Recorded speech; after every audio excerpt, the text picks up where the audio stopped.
Education is at the heart of so many expectations and challenges. He sees it as a way to improve the life of his family. She sees it as a way to share knowledge beyond borders. He sees it as the means to make new breakthroughs in science. She wants to learn about the world while preserving her culture. He wants to understand the forces of nature. And she wants to bring learning to remote communities. Education is driven forward by bold innovators. You connect classrooms to the outside world. You create access for learners who are being left out. You imagine new tools for learning. You find new ways of developing sustainable livelihoods.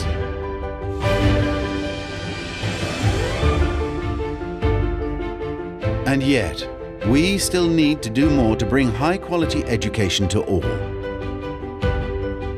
In an increasingly complex and interdependent world, if we can combine their dreams with your vision, if we can connect their hopes with your insight, if we can transform our ideas into collective actions, together we can build the future of education. WISE 2012, Collaborating for Change.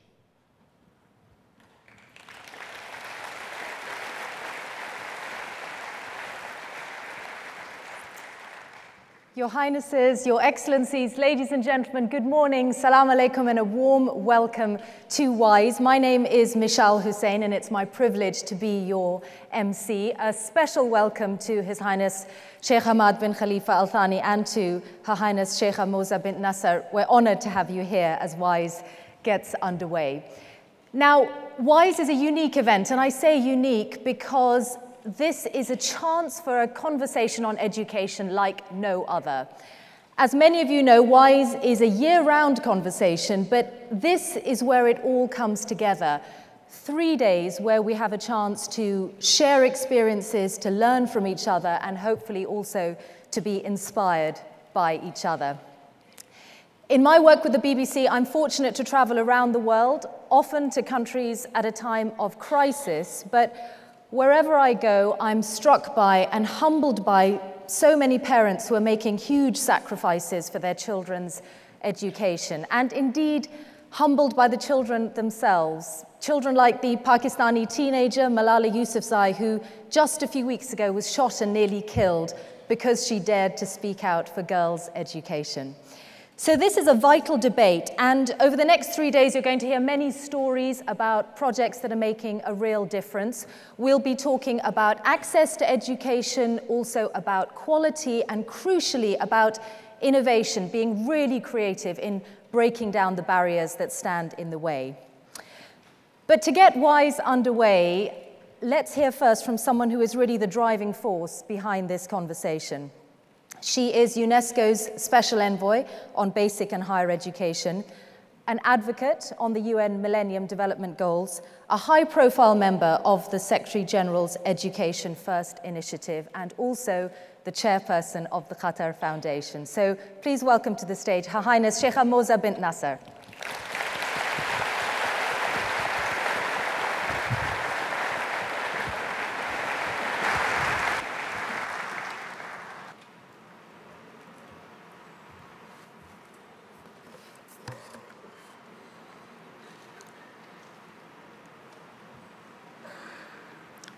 السلام عليكم.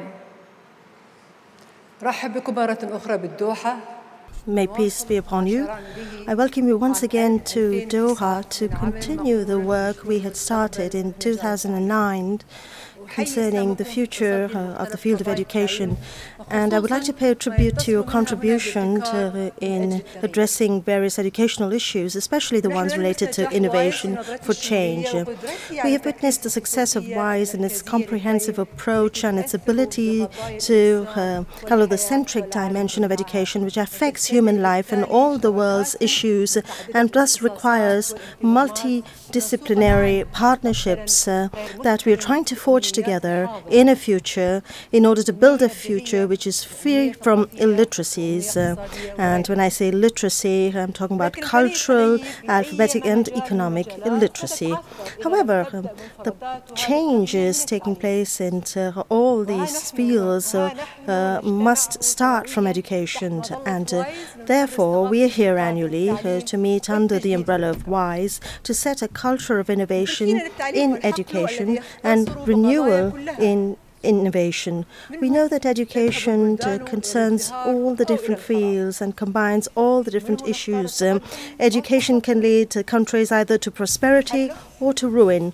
It is through education that the collective mind of the community is formed, and it is with education that we build the values of peace and not of war, and we build a collective spirit of education. We build a future which is new, which is innovative. And your annual meeting is of a historical nature, because it's not just an annual gathering that ends there. It is something that is carried out throughout the year with projects and topics of innovation in education that participants have agreed upon. We understand the need for innovation because it's important to meet the challenges of education, and we need education of quality.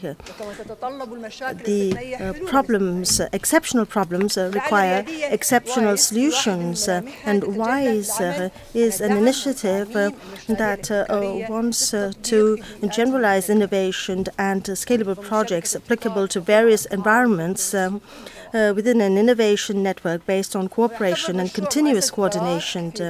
And the project of the BRAC Institution in Bangladesh, whose founder, Mr. Fadel Hassan Obeid, won the WISE Prize in 2011, is considered as a good example of support of innovative solutions in order to meet such conditions. In Bangladesh, there are marshy areas where populations are isolated, and that impedes possibility of establishing good schools. And the BRAC Institution has provided an innovative solution that might be called the floating schools through gathering students in classrooms on boats that were prepared for the purposes of education and transportation. Last month, when I visited one of these schools to have a closer look at the project, I was astonished by the unlimited human capacity to challenge difficulties and tame nature conditions. Now, that's precisely the role that WISE can play. WISE has built a long-lasting relationship of communication and knowledge between the tough issues and those who are capable of finding innovative and effective solutions. Ladies and gentlemen, we live in a world where no single person can dictate his or her model to others. We live in a world where we need to share in the spirit of cooperation and coordination. And it is no longer possible for an individual to limit excellence and innovation to himself alone, or to close his boundaries and retire from the world. I think there is one sector that really requires cooperation and coordination, and that is education, because education is indisputably the environment in which to build the future and to develop and build our common dreams. If we deal with the problems of education and strengthen the fact that it is everyone's right, then we will eliminate many social, economic, political and security problems, and these are the results that we will be able to achieve. Is it fair in the 21st century that there should be 775 million illiterates in the world and 61 million children who are deprived of primary education, including 28 million because of their destiny, unfortunately, live in conflict zones. And these are the ones who need education the most. So if we are to combat conflicts and crises, we need to do it via education. But despite international efforts in the field of education, there are still serious deficiencies that require serious cooperation to accomplish change. In mid-September, the world leaders in the United Nations renewed their pledge to give all the children of the world primary education by the year 2015. Now, this requires a comprehensive international effort so that we can move forward in the future from addressing this issue to confronting other challenges. WISE currently heads towards a new social contract through a number of programs. However, the completion of the change that we require in education, we need a moral and practical obligation, and everyone should contribute to these efforts that will not succeed if you do not believe in real and effective partnership. Ladies and gentlemen, each one of us, starting from his own country or his own institution, can proceed with this change in the context of his quest to instill a culture of innovation in education. However, the act of knowledge and innovation in particular requires collaboration and cooperation and coordination in order to achieve the common goals. And in this context, and from the platform of WISE, I invite you tomorrow to attend the launch of a new initiative that will contribute to putting practical solutions to send students who are deprived from education back to school. I wish all of you a very successful conference. Peace and God's mercy and blessings be upon you. Thank you very much.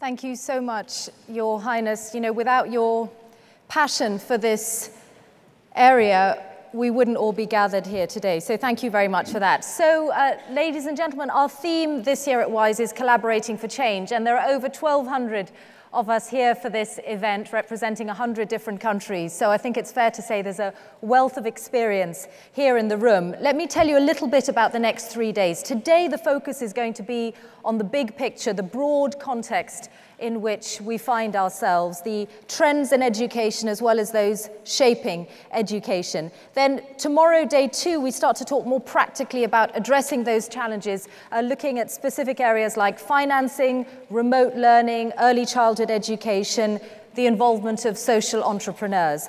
And then on the final day, the conversation is going to be focused on accelerating change. I know some of you experience frustration with the slow pace of change and reform in education, but there are positive examples to share. And also, we're going to be asking you to be really bold and to think far ahead into the future about what the future of education can and should look like. So there is a great deal in store, and the education conversation is a vital one. Next, have a look at this. Collaboration for change is a slogan. The question is, what kind of collaboration and what kind of change? We live in a global society, in a global world, and we cannot isolate ourselves from what is happening outside.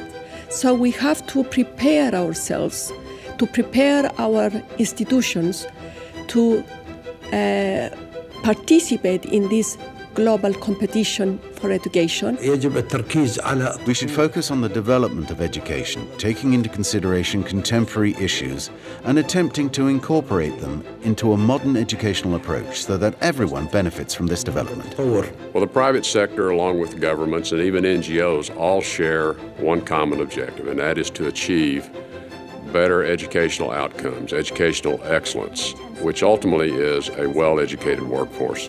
So I can very easily picture a future where the school becomes part of a larger matrix of different entities that are all providing learning to the young people. But of course, the school has to maintain a role in securing that the quality of the learning is still at a high standard. The education quality is actually something where you meet the need of the society. But the need of the society has no limit, no top limit, no ceiling. The educational pyramid has a wide base.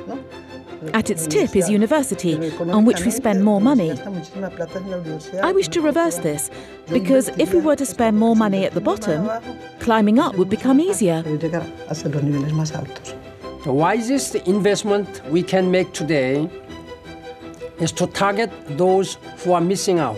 If you want to have an educated population, whether it's in Nigeria or Myanmar or southern Peru, basically you have to treat education and teachers with the same seriousness that you would treat your banking industry. Innovation, I think, is an example of educationists really thinking in new and different ways about how to respond to particular contexts. We are coming to a world that we should be learning from each other all the time rather than thinking that we know everything. We should be looking forward to somebody doing better than us.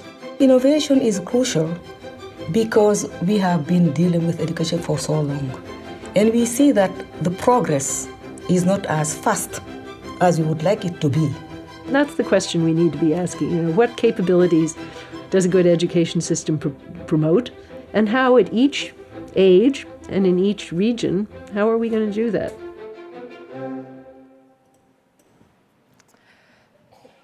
So this is a conversation at WISE that's going to take place not just in this room, but also beyond this room. And the way we're going to do that is that there is a hashtag set up on Twitter by which all of you could tweet about your experiences and your thoughts about here. #WISE2012 is the one that will be used throughout these 3 days. So also will be those who join the conversation from beyond WISE, their thoughts will also be fed into what is said in here. We'll be watching all the tweets, and you'll also start to see them come up on the banners here. And if you can have a look at the WISE website, there are also polls that are asking for your opinions on key subjects and key topics of this conversation. So if you have a moment, please do go online and give us your views. And again, all of that will be fed back into what you see and hear on the stage. Next this morning, it's a pleasure to welcome someone who's really a key figure in bringing us all together. He is the chairman of WISE and also the president of Hamad bin Khalifa University. So please welcome Dr. Abdullah bin Ali Al Thani.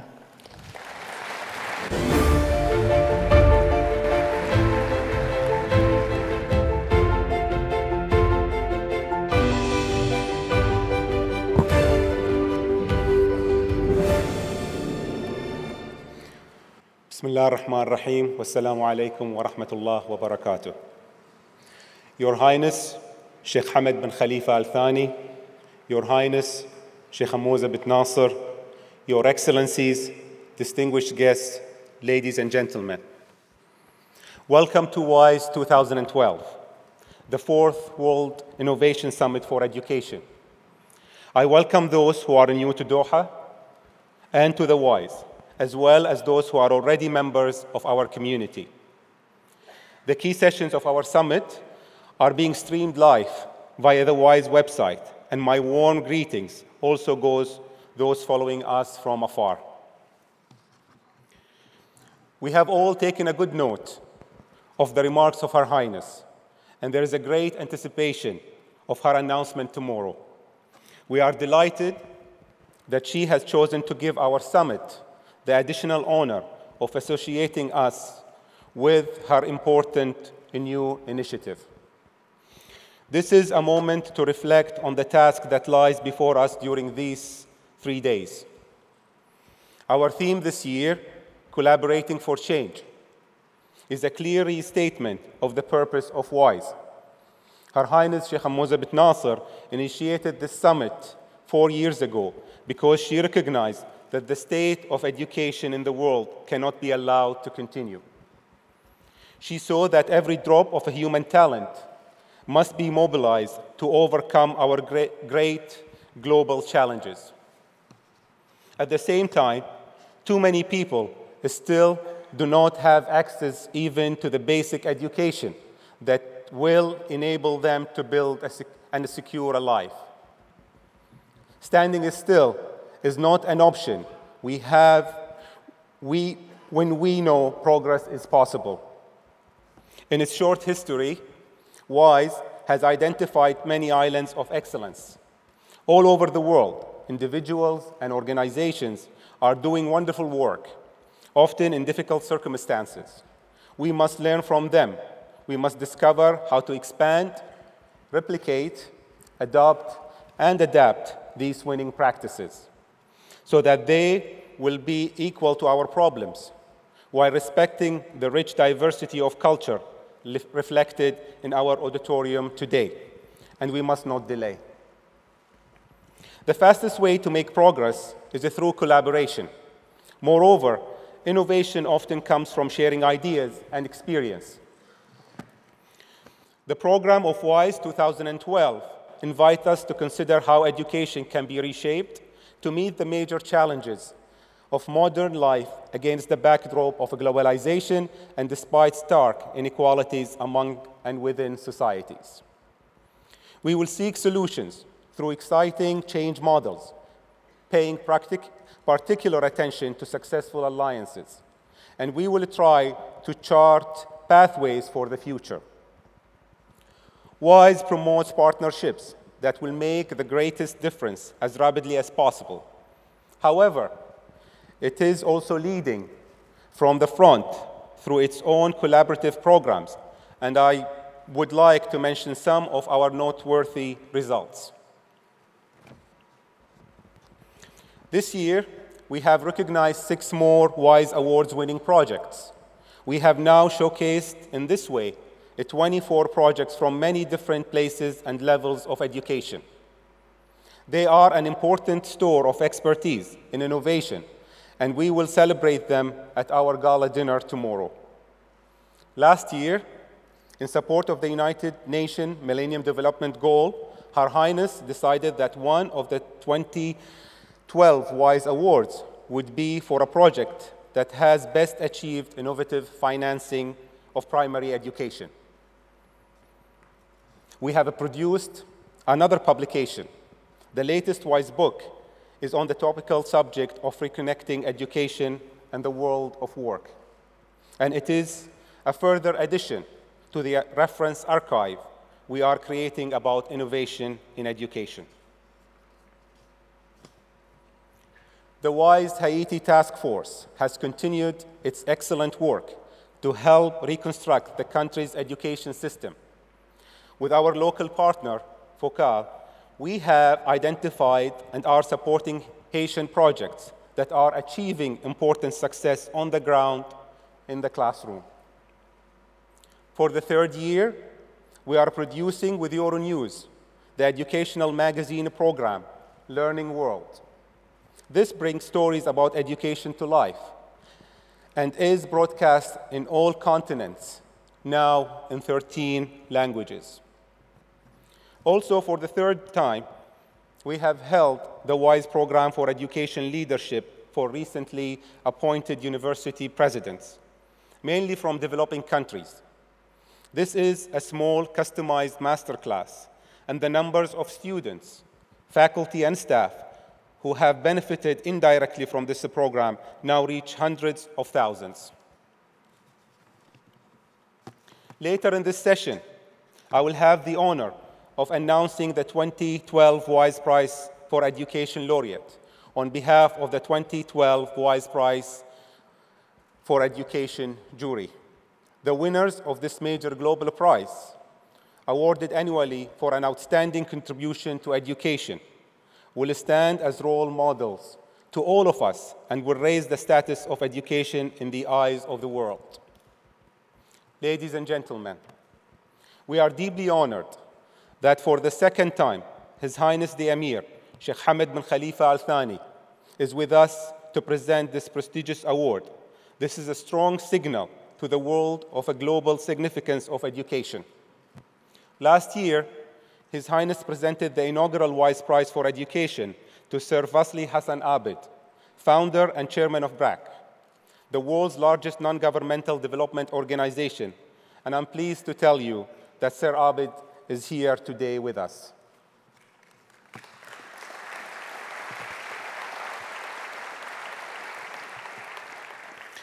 And now, I wish to pay tribute to one of the most exciting developments of WISE. It was clear from early stage that our debate needed the input of learners themselves if it is to serve future needs. 2 years ago, we created WISE Learners' Voice, a select group of young people from around the world who have demonstrated their commitment to change in education. Their diverse contributions to the last 2 WISE summits were compelling, and we knew we must take better use of their talent, their engagement, and their vitality.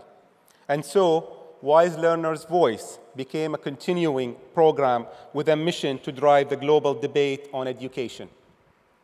In the past year, the learners have taken part in international events on education and development, and they have visited WISE Awards-winning projects. Their experience has informed a collaborative research project. They are developing into a powerful international network of education activists who are dedicated to transforming learning, and their strength will steadily increase. This year, another 30 learners have been selected from a wide range of backgrounds and countries, and they will add fresh vigor to the force for change. I would like to present a short film about their activities.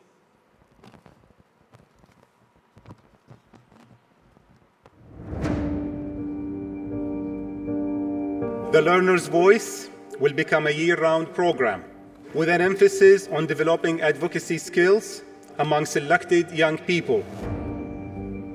With a common passion for education, students from all over the world stemming from diverse backgrounds and disciplines. 30 learners selected each year to work as delegates at the WISE Summits, forming together the WISE Learner's Voice. Their voices will be heard more clearly on those places where they can make the greatest difference. It is important that we hear from students so we can learn from them, because they are the future of education.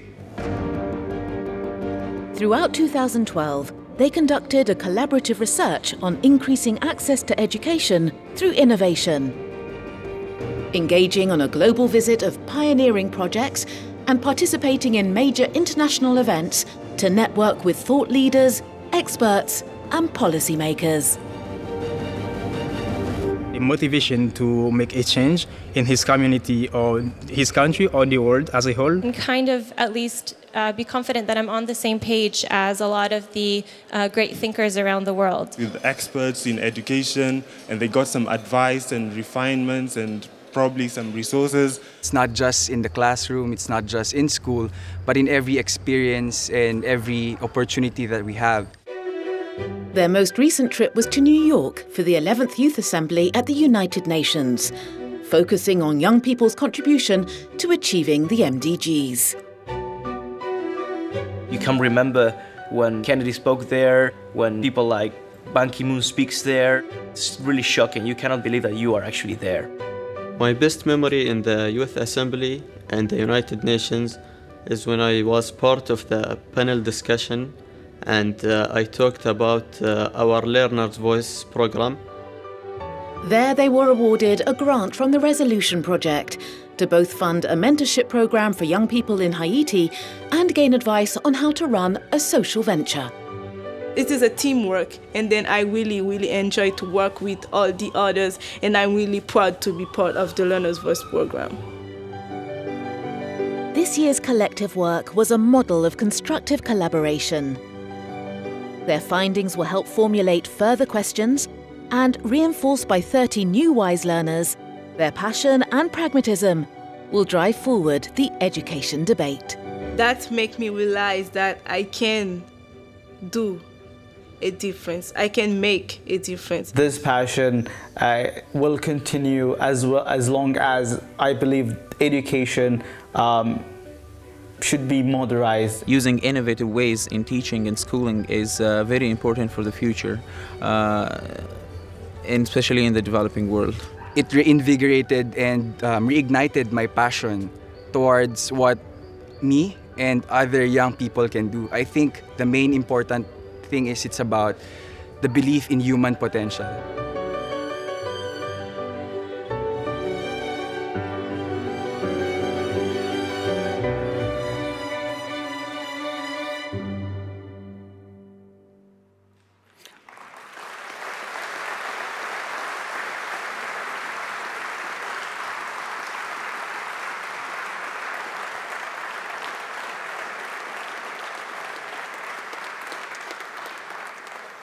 I would like that you seek opportunities to interact with them during the summit. They have much to teach us. Finally, I thank those organizations that have contributed to this summit, our institutional partners, our corporate partners, Exxon Mobile and Qatar Petroleum, and our media partners. The WISE Summit is the only event to gather such a wide range of expertise, and I believe our discussion will be rigorous and inspiring. Please take full advantage of this unique opportunity. We will also learn a great deal in our informal interactions, so please do not hesitate to reach out to fellow participants and make new contacts. I thank you for bringing your talents and knowledge to WISE 2012, and I urge you to be generous in your contributions. With collaboration, we will all gain. Thank you.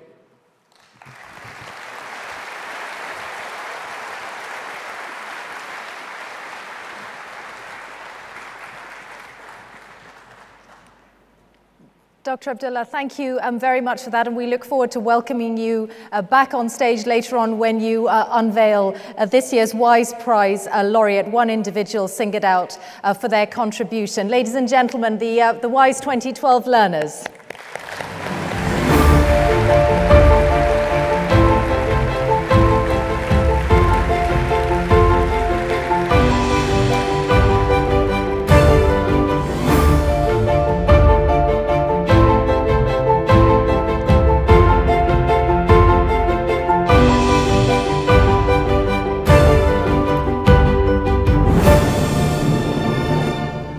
So they are a very special part of WISE, and actually they're going to be helping lead the interactive conversation on Twitter as well straight away. So let's turn now to our first panel discussion of this year's WISE. This one is going to really look at some of the big themes that are going to dominate this year. So our panel together represent a UN agency, a national government, and also a global business. And I'd like to invite our three panelists to join me on stage now. Thank you.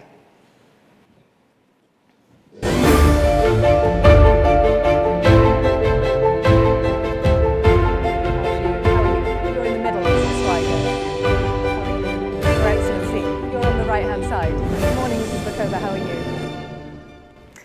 So, a warm welcome to you all.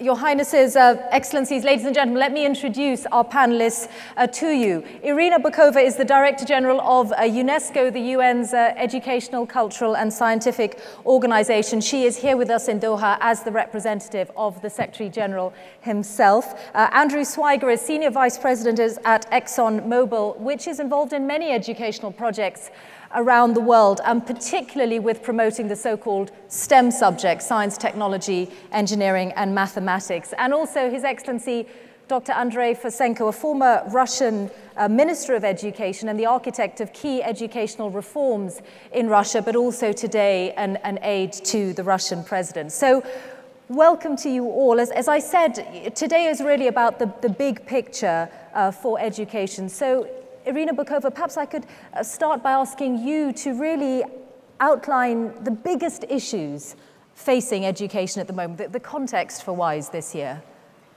First of all, thank you for inviting me to this very distinguished panel, and I would like also to thank their Highnesses on behalf of the Secretary General, Mr. Ban Ki-moon, for having this leadership in organizing WISE. I think WISE is really the big conference on education where we have different stakeholders in thinking about what is at stake. I believe that there are new tendencies coming at the upfront. Education is becoming part of the global political agenda. And I think that WISE conferences and the leadership of Her Highness Sheikh Mohsin moving forward, strongly driving this agenda has been particularly important. The Secretary General launched himself a new initiative, Education First, just recently on the margins of the General Assembly of the United Nations. It is the first time ever a Secretary General is putting education among his priorities, and I think this is something extremely important. And we see new tendencies in education, especially nowadays. We know that education is not just a human right, which definitely it is, but education is part of the answers to the globalization. Education is part of the answers to the financial and economic crisis. But that doesn't make the answers any easier. Education empowers people. Education, I would say, alienates extremism in many parts of the world. Education is about human dignity. Education is about peace. Education is about sustainable development. Education is about also having healthy families and healthy children. So, in one word, when we approach the 2015 end of the Millennium Development Goals agenda, we see that education brings sustainability to all the efforts in the other areas of development. So it's a key to unlock we other areas. We do believe it brings the sustainability and linkages between all the development goals. Which makes it even more of an imperative than ever before. Andrei Fusenko, what is it that makes Exxon Mobile so keen to be part of this debate? Well, I think it's when we look at the communities that we operate in, the countries we operate in around the world, and we see the different needs everywhere, but a common need to improve education, not only for our workforce, but for the betterment of the community, and indeed, as has been said, to sort of provide a bulwark against chaos and entropy and all those sort of things. It's very important to us to start, in many cases, local. We go into places like Nigeria and we find that young Nigerians don't really have the skills and the education to be qualified for the sort of jobs that we have, which are fairly technical, require a good degree of literacy, numeracy, communication skills, those sort of things. So we begin with things like setting up technical training centers. Been very successful in many, many places. In Nigeria, we've run hundreds, thousands of people through there, not only to provide our workforce, but to provide a skilled, educated workforce for other jobs, whether they be at contractors or whether they be entrepreneurs, starting up their own small businesses, growing the economy, growing the economic health of the community there. And it's been very successful everywhere we've done it. In Nigeria now, we've run thousands of people through there. We've hired many of our graduates, mechanical, electrical, process, instrumentation, very technical, very numerate, very literate, to the point where our Nigerian workforce, which numbers well over 2,000, is more than 90% Nigerian. And we see that as repeatable around the world. But you take it to the United States, sort of another end of the spectrum, and you find there, we have an issue with STEM, the science, technology, education, and math. Which you believe are really important. For your industry, clearly. For our industry, but for the health of the country and the world. And so we've had to institute programs in the United States to sort of bolster STEM education there, and to even get back all the way down into the secondary, the primary, and even before the primary, to start building the interest in STEM. Because if you lose children, kids, sort of in the primary area, they don't have a STEM interest, they probably aren't going to pick it up later on. So we find we're having to reach further and further down there in order to just ensure that we have engineering graduates in what is sort of our home country. Okay. So that's the locus of our interest in it. Okay. Andrei Fursenko, you were crucial to the Russian government's attempt to really reshape education in the country. Just explain what you were trying to do, why it was so important in the post-Soviet Union era. I'll try speak English. Maybe I'll transfer to Russian if I can't explain everything what we are doing. I think that the problem for education is not national problem now. It's much more international. It's a main challenge for all the world that modern society demands other knowledge, other approaches, other competence than give us today's education. As the Churchill said, our head staff every prepared for the previous war. And education prepares for the maybe yesterday economy, maybe today economy, a very rare for the future economy. And our country, because of a transition, maybe we're in front of this problem a little earlier than other world, because country changed drastically, and we had education for the previous, very powerful, but other organized country, Soviet Union. And when we get the new economy, new challenges, our former Soviet education can't answer on this challenge. So, what and how we have to change in Russia? First of all, and in all the world, first of all, we have to understand that today we have, and tomorrow, we will have the new world and new economy, more convergent. In a few 10 years ago, all science, all economy divided on the small pieces.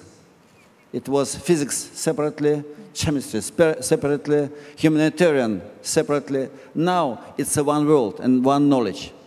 And if you talk about the education, we have to talk about as a unit, as a converged education. Why we need collaboration? We can't prepare this new education by the narrow specialist.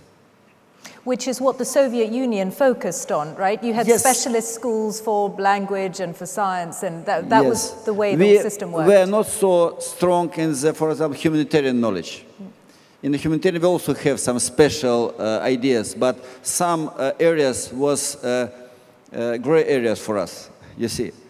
And what we are doing, we maybe give more push for the teachers in the first step, because the teacher can the teacher have to be the mentor. The teacher today can't be the working laboratory, working knowledge, because all children get the knowledge from the internet, from the maybe TV. Any teacher have to be the mentor. And I think it's a problem for all the world, for Russia especially, because we have to retrain the teachers. And our target now is restructure our higher education, restructure our secondary school, and prepare our children for the new mentality, for the new challenges, and maybe for the more responsibility for their future from the early stage. But let me ask all of you then whether, because Andrei Fusenko has talked about the importance of preparing people for the workplace in a range of industries. And I wonder if we could then explore, starting with you, Irina Bokova, like to what extent should that be the focus, preparing children for the economy that they will be part of, and to what extent is it about a love of learning? You know, which should come first?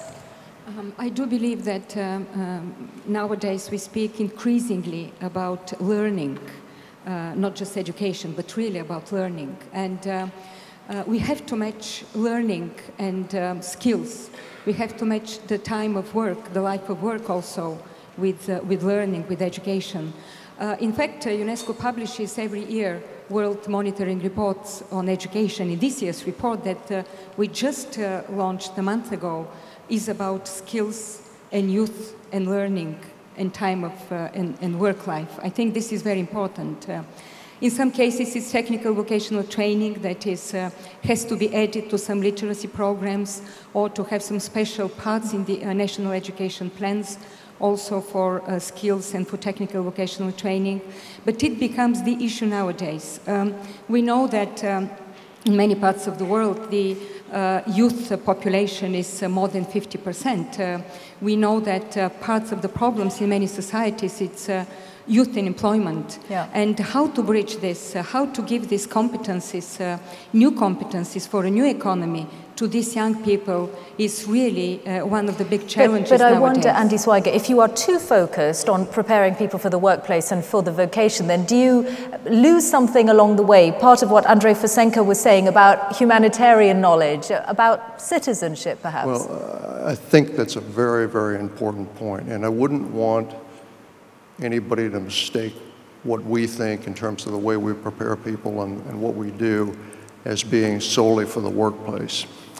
One of the most important things that any nation, company, entity can do is develop people that are also critical thinkers.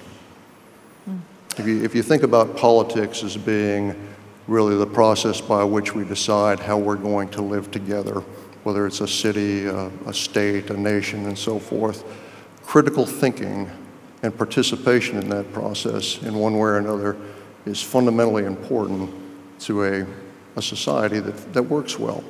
Yes, preparing people for the workplace, for the economy, whether it's an old economy, a new economy, is very important, but also the benefits of a solid education to develop critical thinking for participation in society, very important. Although some societies, Andrei Fursenko, could find that challenging, even frightening. You know, we live in an unstable world. How would you, persuade governments that it is worth investing in young citizens who are, potentially going to be that challenging? You see, I think it's very important, not only critical, but positive thinking. Because if we, and maybe it's also the task for the government, we have to send a signal. We have to give the signal that the positive thinking, positive mentality, it's very constructive. And win-win strategy, maybe it's the only strategy which gives a real result. You see, if you talk about the education, we have to understand what's the target. The target is, on the one side, the education is a development institution, is a professional result.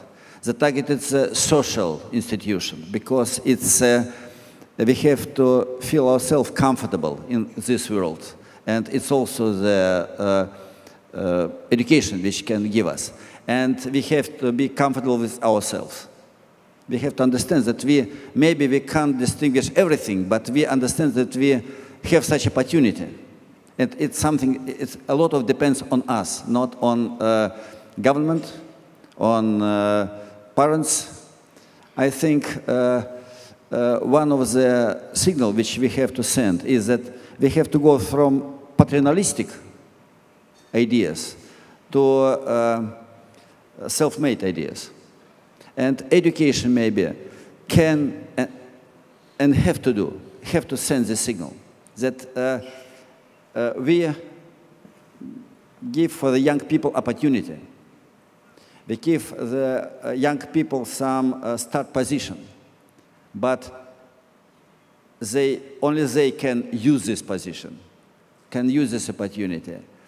And especially in a new economy, when everything changes every 3-5 years, and even best education that we get in university disappeared for the rather short time. And in our basement, we have to enjoy it by the education process.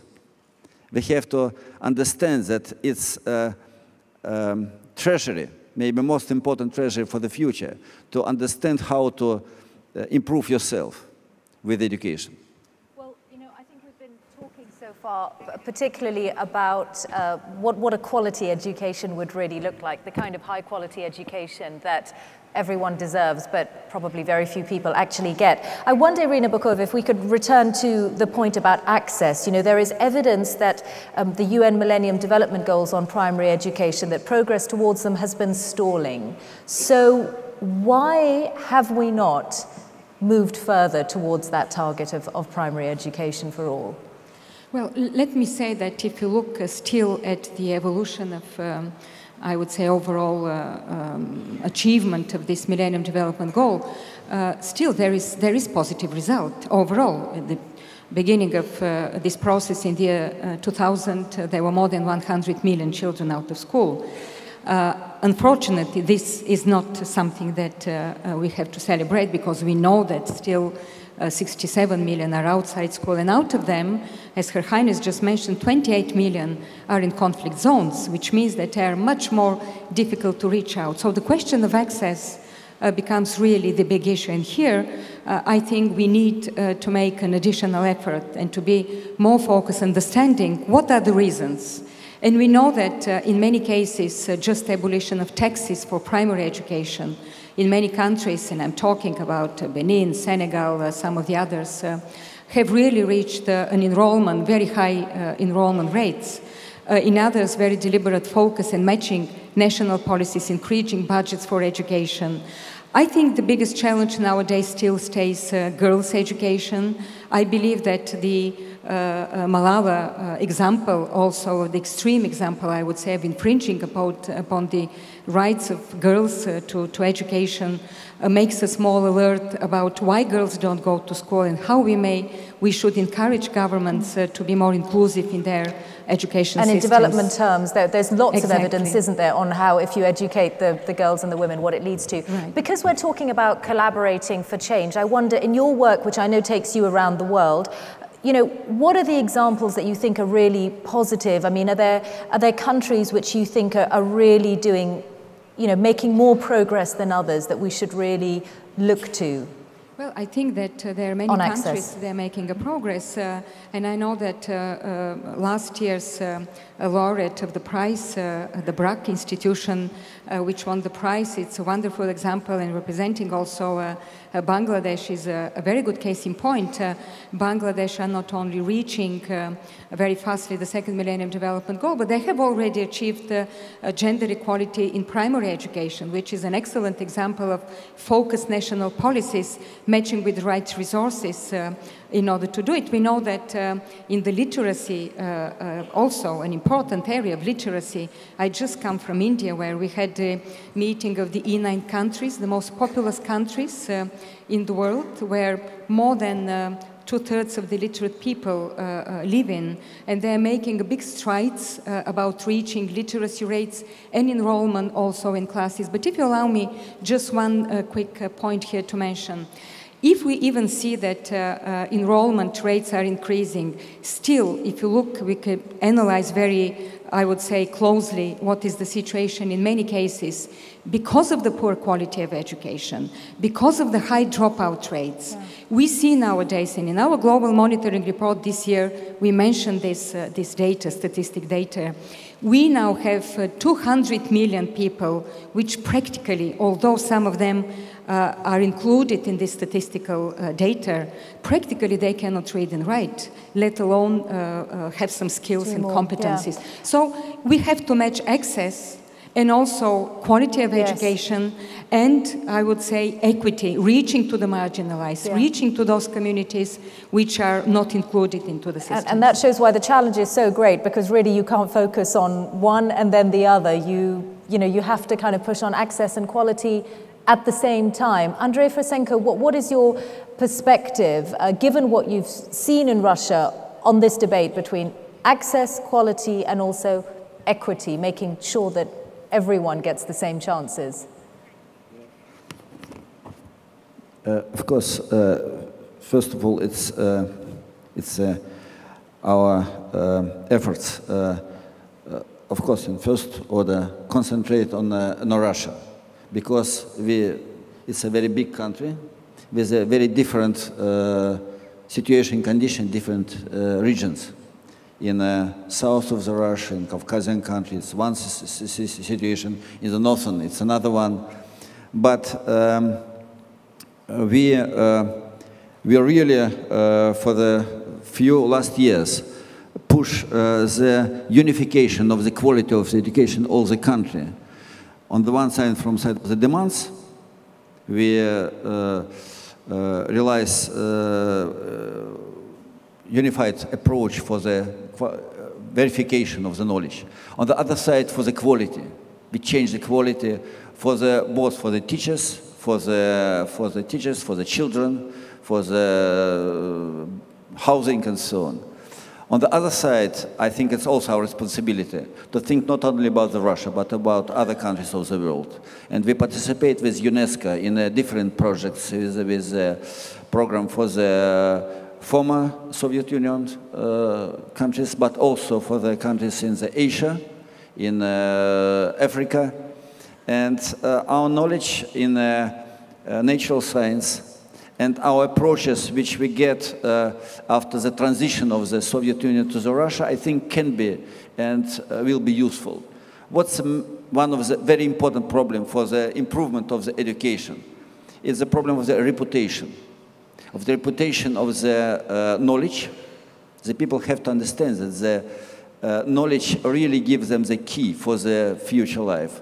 The reputation of the people who transfer this knowledge for the institution. And I think for the very changing situation, the reputation still more and more important because the people in this changing world have to understand what is the example, how it's possible to improve themselves. Yeah. I wonder, Andy Zweig, I know you also, because Exxon Mobile works around the world, you also have a sense of projects that are working or not working in different countries. I also want to ask you, though, about the role of private sector in education. We're going to talk over the next couple of days about many different aspects that bring in the private sector, whether it's in financing or in provision. But, why is it part of your role to get involved in education when policy making in that area is a national issue primarily? Well, I think the question you ask plays very much to the theme of this conference, which is collaboration for change. And if you think of the key collaborative bodies in the education space, government, huge role to play. Philanthropic institutions, big roles to play. And in there also is business. Three big partners in the collaboration for change. And what does business bring to it? Well, business in many cases, whether it's our business or other businesses, brings a real knowledge of what's needed in the economic space or the communities that we operate in to help focus the educational program. So does that mean it helps do what Andrei Fursenko was saying, that we have to think much further afield? We can't prepare for the economy of today. I think it helps the focus both near and longer term. What do we need now? Where are we going? And then you couple that with the second most important, or the second important thing that business brings, which is what we do really well, which is we measure, we study, we analyze, we improve, and we get into that virtuous circle. What you measure and understand, you can improve. And that applies to the education space, just like it applies to any business process that you're doing. So I think therein lies the big role of business in this collaboration for change that we're here to talk about. We only have a couple of minutes left, so I want to just ask you for a final thought. There is so much energy in this room, but at the same time, there's frustration that we're not moving fast enough on the education debate and on the education agenda. So just to end, a final thought, what is it that's going to make a difference to really give us hope that this is a battle that can be won? I think that education has to be shared. This ambition about education has to be shared by all the different partners. And this is why this forum is important. I just pick up from the last words. It's about innovation in terms of technology, of open resources, of introducing entirely new vision about education. It's about partnerships, private sector, intergovernmental organizations, the civil society. I think that nowadays education becomes the big issue of the 21st century if we want to bridge the gap between poverty and prosperity, between, I would say, sustainable development and destroying of our environment. It is about global citizenship, and I'm very happy that the private sector brings this issue. It's about values. It's about how we live together. It's about bridging the gap between tolerance and intolerance. And I think only if we have these big partnerships nowadays in the world, we can really achieve some progress in that area. Andrei Fusenko, what gives you hope? The very short thing, I think maybe most important thing that in the center of the education is the student. not professor, not the teacher, student. And if we concentrate on the future of the students, on the interest of the students, and collaborate around it, we can construct new education and new world. Andrei Fusenko, finally. Well, I think there are two big things that give me hope. First of all, this collaboration for change, government, business, philanthropic efforts, I see coming together in thousands of different ways, in thousands of different locations, always serving a noble purpose to move things forward. And it's not formulaic, it's just happening very well, and I think we need more of it. The second thing that gives me hope is that the work, the research, the data that's been done around improving teaching, and I agree the student is important, but teachers make a huge difference. And I think when we apply good processes and good thinking to the preparation of teachers, we're seeing amazing results. And by amazing results, I mean more good people going into teaching, staying in teaching longer. You know, I mean, 65% of the people that go into teaching are out after 5 years. We're finding the right kind of programs, we're getting 80% still after 10 years. And 45% of those people will go to hard to staff, hard to teach type locations. So the access is improving, the quality of the access is improving. The ability to do that, just focusing a bit on the teaching, gives me a lot of hope for the future. So we need to develop the critical thinking around the world, and we need to apply it to the education debate as well. Thank you all. It's been fantastic to have your thoughts to really get the debate going here at WISE this year. So thank you very much. Irina Bokova, Andrei Fusenko, and Andrei Fusenko. Thank you.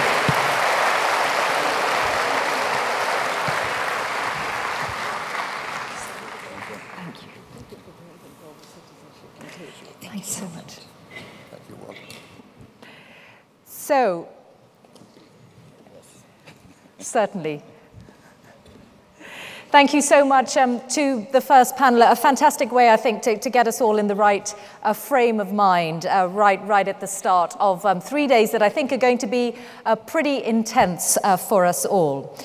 Well, I'm delighted to say, Your Highnesses, Your Excellencies, ladies and gentlemen, that it's now time to unveil this year's WISE Prize. I can tell you the identity of the laureate has been a very, very closely guarded secret. The jury have really not let the news travel beyond their own circles. So this is a very special moment. It's only the second year of the WISE Prize, but it's really aimed at honouring those who are truly making unique contributions in breaking down the barriers in this field. So to tell you more and indeed to reveal this year's WISE Prize laureate, please welcome Dr. Abdullah back on stage. Thank you.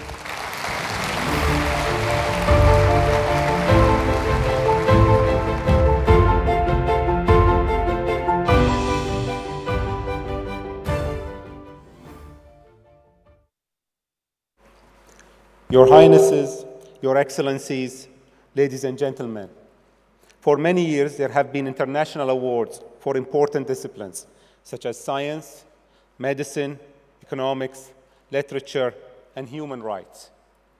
2 years ago, Her Highness Sheikh Hamouza bint Nasser established a prize of a parallel status to recognize an outstanding contribution to education, which underlies achievement in all other fields. This prize raises global awareness of the crucial role of education in all societies, and its winners are examples who will inspire us and generations to come. The inaugural WISE Prize for Education was presented 1 year ago by His Highness the Emir Sheikh Hamad bin Khalifa Al Thani. Over the past months, we have conducted an extensive global search for another unusual person worthy of this prestigious award.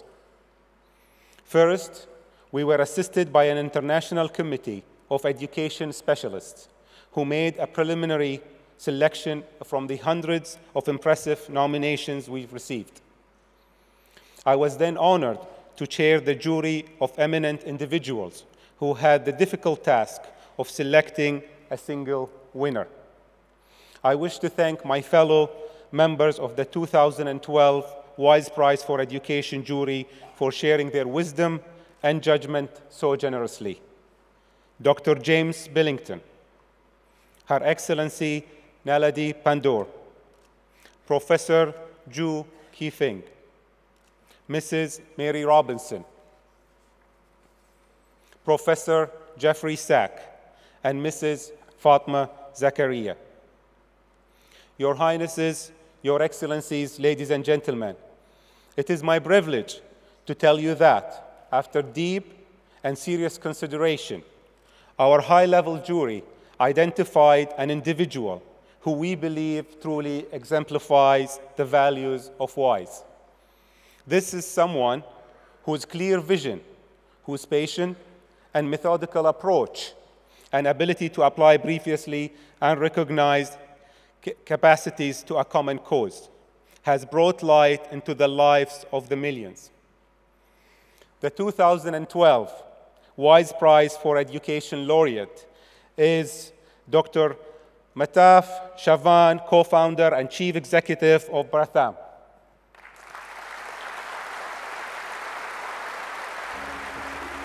Imagine someone creating an education network that welcomes millions of children and their teachers. Imagine doing this at low cost, using untapped resources and forging productive partnerships. Imagine reaching and maintaining high professional standards through dedicated volunteer teachers. Imagine a chain reaction of education spreading from one city to an entire nation and beyond. Now imagine that one education pioneer made this possible. Madhav Chavan has devoted over 2 decades to helping the most deprived in India to access education, so that they can claim their place in society. In his formative years, he acquired a strong sense of justice from his parents, who were active in India's independence struggle. He broadened and deepened his worldview while earning a doctorate in chemistry in the United States. On returning home, he realized that literacy was the key to reducing inequality and accelerating social development. Chavan recruited and inspired volunteers in underserved communities in Mumbai. He gave his newly trained teachers the confidence to carve out their own paths and to adapt their methods to the needs of their students. This education innovator broke the mold through his Read India program. Children learn to read in under 2 months and go on to blossom in primary school. He brought civil society, the corporate sector, and government together to help achieve his promise of every child in school and learning well. His NGO, Pratham, has become the largest non-governmental provider of basic literacy and numeracy for underprivileged children in India. Chavan and his colleagues also generated a comprehensive monitoring and evaluation system. Pratham's annual Status of Education Report, ASA, is a national survey conducted by volunteers that measures the provision and quality of education in schools and has become an essential tool for policymakers. Less than a quarter century after the launch of his mass literacy campaign for Mumbai's poorest children, Chavan's initiatives have reached 17 of India's 28 states, and now also reach Pakistan, Kenya, Tanzania, and Ghana. Madhav Chavan conceived and implemented an effective formula to strengthen education on a large scale, at low cost and with high quality. It is now being transmitted to millions, and each recipient will become a catalyst for further change. Today, in recognition of his outstanding contribution, he is being awarded the 2012 WISE Prize for Education. Please welcome with me to the stage the laureate of 2012 WISE Prize for Education, Dr. Mataf Shavan.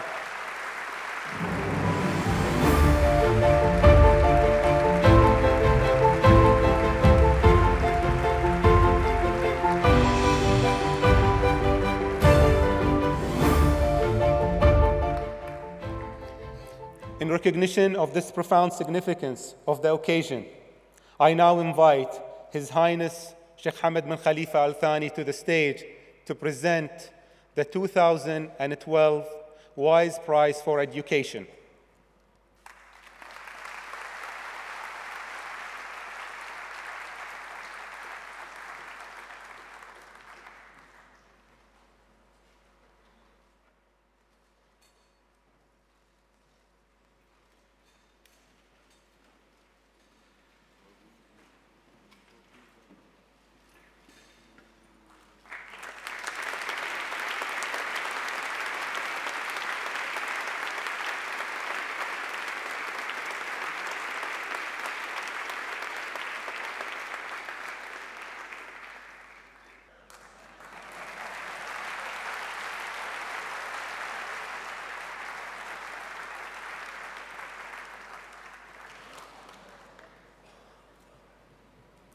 Well, thank you, Dr. Abdullah. Many congratulations to Dr. Madhav, who is this year's WISE Prize laureate. And we will have a chance to hear from him on the closing day of WISE, where we'll hear more about his work and the journey that brought him to this honor. But congratulations. It's very special to see you awarded with this honor, and we look forward to hearing more about your work. The 2012 WISE Prize laureate.